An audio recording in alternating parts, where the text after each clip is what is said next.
मुझे बताइए, भ्रष्टाचारियों पर कदम उठाने चाहिए कि नहीं उठाने चाहिए?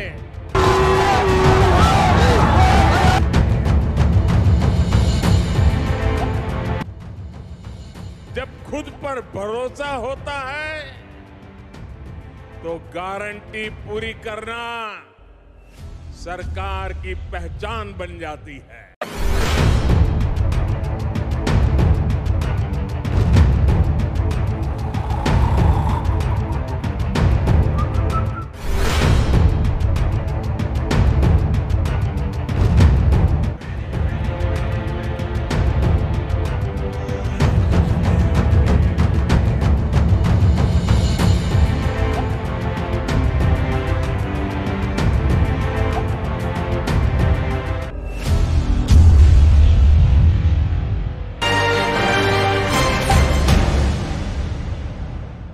विजय गावितांना वाटतं 3 खिडकी योजना आहे, स्वतः भी मंत्री, खासदारची भी टक्केवारी आणि जिल्हा अध्यक्ष परिषद अध्यक्षाची भी टक्केवारी, ही 3 खिडकी योजना बंद करून आपल्याला आपला अधिकार मिळवायचा आहे। तो आपण सगळेजण नाही मिलेगा नंदुरबार ही घोषणा पण आपल्याला द्यावी लागेल, हे तुम्ही लक्षात ठेवा।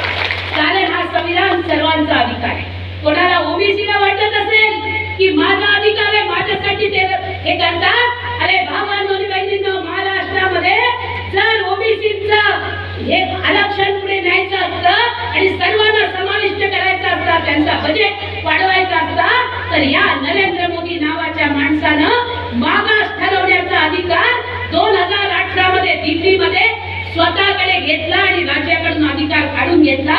त्यामुळे देवेंद्र हे राज्य मनुस्मृतीचं ठेवायचं की हे राज्य संविधानाचं ठेवायचंय, तुम्हाला ठरवायचंय। जे जे संविधानाच्या बाजूने असतील ते इंडिया आघाडीला मतदान करतील, ते नंदुरबार मध्ये गोवालदादाच्या पंजाला मतदान करतील आणि आपलं संविधान जिवंत ठेवतील। संविधान प्रेमी भावा बहिणींनो, सर्व जाती धर्माच्या भावा बहिणींनो, यांचा मात बघा।